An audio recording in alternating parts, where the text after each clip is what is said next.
welcome to yet another Lead Coding vlog. Without wasting much time, let's jump into today's coding session and see what's the challenge for us today. Yeah.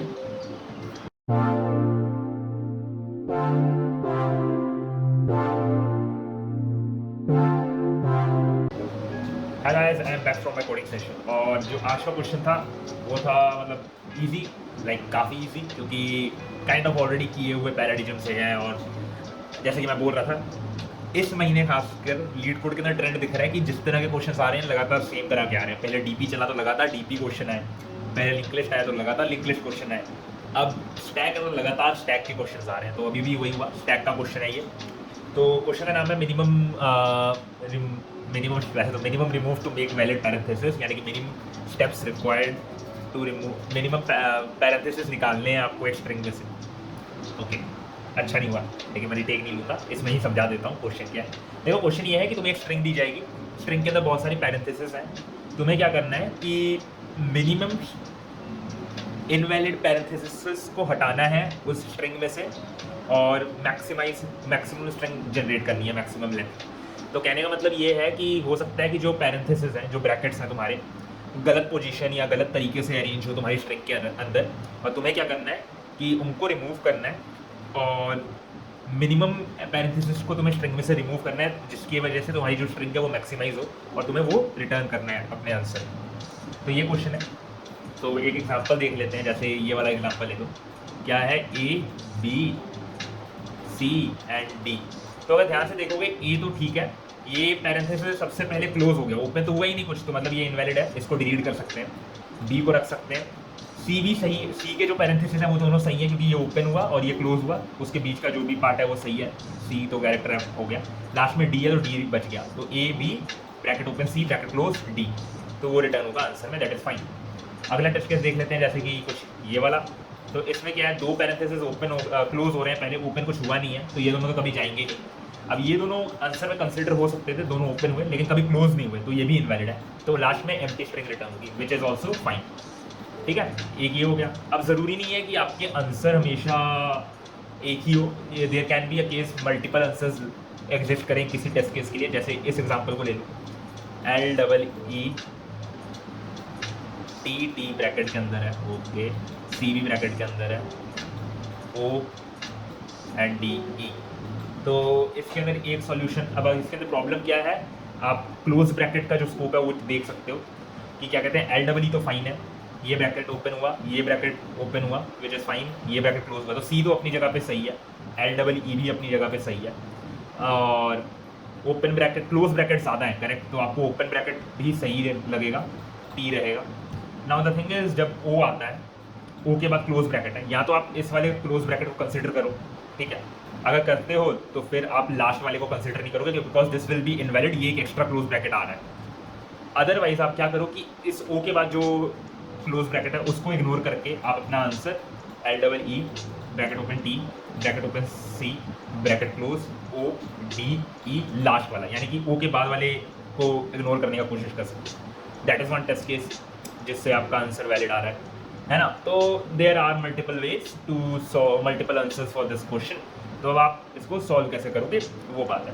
तो देखो, मेरा फंडा इसके अंदर simple है, मैं इसके अंदर रिकर्शन के अंदर ज़्यादा घुसा नहीं, कि रिकर्सिव तरीके से फाइंड कर लेते हैं सारे combination and then we can take the one जिसकी मैक्सिमम लेंथ है and we will consider one of the combination for the answer. वो एक तरीका है करने का कि आप रिकर्शन लगा के हर कॉम्बिनेशन जनरेट करने की कोशिश करो एंड मैक्सिमाइज दी और minimize the number of brackets removed, invalid brackets remove from the string. मेरा फंडा सिंपल था भाई, तुम अपना एक इनवैलिड इंडेक्स का एक सेट बना लो जो इंडेक्सेस को ट्रैक रखेगा जो कि इनवैलिड है, यानी कि जो ब्रैकेट्स गलत जगह पे हैं तुम उनको आइडेंटिफाई कर लो और उनको एक हैश मैप या सेट में डाल के रख लो कि ये सब इंडेक्सेस हैं जो इनवैलिड हैं।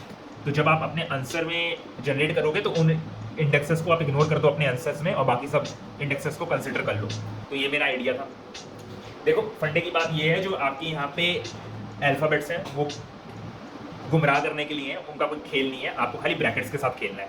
तो मैंने सिंपल किया, यहाँ पे स्टैक लेना मेरे को इसलिए पड़ा क्योंकि मेरे को इंडेक्स को भी ट्रैक करना है, करेक्ट, कि कौन सा इंडेक्स मैं विजिट कर रहा हूँ। तो बेसिकली सिंपल है, क्या कहते हैं, एन मतलब स्ट्रिंग की साइज़ ले ली और एक इनवैलिड इंडेक्स का मैंने सेट ले लिया, अनऑर्डर्ड सेट, और एक स्टैक ले लिया जो इन टाइप का है। This will store index of क्या, basically this will store index of open brackets, okay, यानी कि जो ब्रैकेट जहाँ पे ओपन होता है।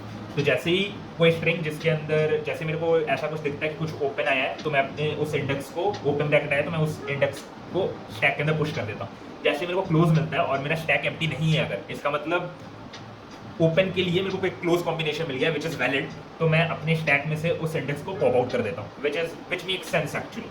पर मान लो तुम्हारा स्टैक एम्प्टी नहीं है, यानी कि तुम्हारा क्लोज पहले ट्रिगर हो रहा है और ओपन है ही नहीं, तो उस केस में that closed index is an invalid index. तो आप क्या करोगे, उस इंडेक्स को अपने इनवैलिड इंडेक्स के अंदर, इनवैलिड इंडेक्स का सेट के अंदर डाल के मार्क कर दोगे कि ये इनवैलिड इंडेक्स है। फिर आप क्या करोगे, ऐसे ही पूरा आपका ये लूप चलेगा। फाइनली जब आप पूरा लूप से बाहर निकलोगे, आप चेक करोगे कि आपका स्टैक एम्प्टी है कि नहीं है। अगर स्टैक के अंदर कोई भी वैल्यू बची है, तो इसका मतलब ओपन ब्रैकेट्स, जो एक्सेसिव ओपन ब्रैकेट्स हैं वो बचे हुए हैं, जो कि इनवैलिड हैं, उनको आप इनवैलिड इंडेक्स के अंदर क्या कहते हैं, इंसर्ट कर दो, रजिस्टर कर दो कि ये सब इनवैलिड इंडेक्सेस हैं। ये करने के बाद आप क्या कहते हैं, अपने आंसर को फॉर्म करो, स्ट्रिंग ऑफ आंसर, पूरे जो गिवन स्ट्रिंग थी उसको आइटरेट करो। अगर कोई भी इंडेक्स आपको ऐसा मिलता है जो इसके अंदर है, इनवैलिड इंडेक्स के अंदर, तो आपको उसको इग्नोर करना है। अदरवाइज आप उसको अपने आंसर के अंदर जिस तरीके से आप जा रहे थे उस तरीके से ऐड करते जाओ, तो आपको प्रॉपर स्ट्रिंग भी मिलेगी और आपको प्रॉपर आंसर मिलेगा। तो ये है इसका लॉजिक। एक बार मैं ड्राइव इन करा के दिखा देता हूँ इस छोटे से टेस्ट केस के ऊपर, हाउ इट वर्क्स।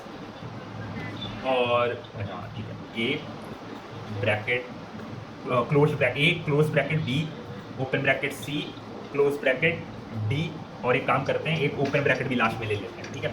तो क्या होगा मेरे स्ट्रिंग में, सबसे पहले ए आएगा, इसका कुछ प्रोसेसिंग होगी नहीं, because we only have our events on the basis of parenthesis.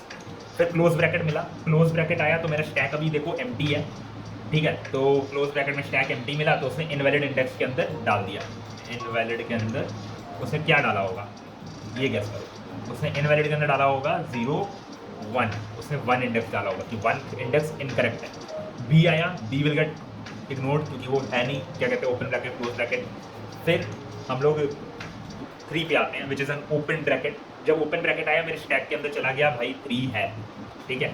फिर सी प्रोसेस हुआ, सी प्रोसेस हो जाएगा, it is not an open and close bracket, तो कोई इवेंट ट्रिगर नहीं होगा।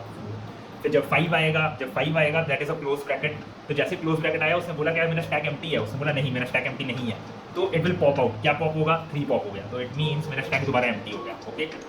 अब क्या होगा, अब डी आएगा, D will get process as it is. फिर 7 आया, नाउ 7 में ओपन ब्रैकेट है, तो अगर ओपन ब्रैकेट है it will get process, stack के अंदर 7 एंट्री हो जाएगी। अब लूप खत्म हो चुका है और कुछ बचेगा नहीं।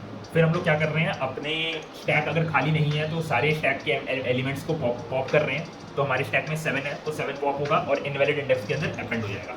कूल, तो और ख़त्म हो गया। अब मेरा स्टैक भी पूरा खाली है और मेरे इनवैलिड इंडेक्स के अंदर एंट्री है 1,7 की।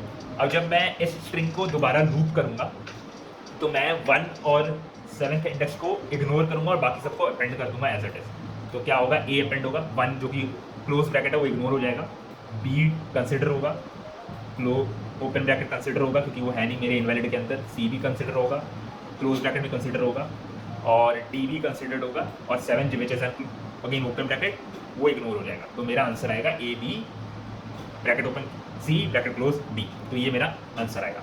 बस यही है आज के क्वेश्चन, क्या कहते हैं, क्वेश्चन का लॉजिक, और इट्स क्वाइट ईजी है ना। तो बस आज के लिए इतना ही। Do like and subscribe, fast coding attach है, देख लीजिएगा। उम्मीद करता हूँ कि आपको ये अच्छा लगा होगा। आज के लिए बस इतना ही, मैं आपको कर दूँगा या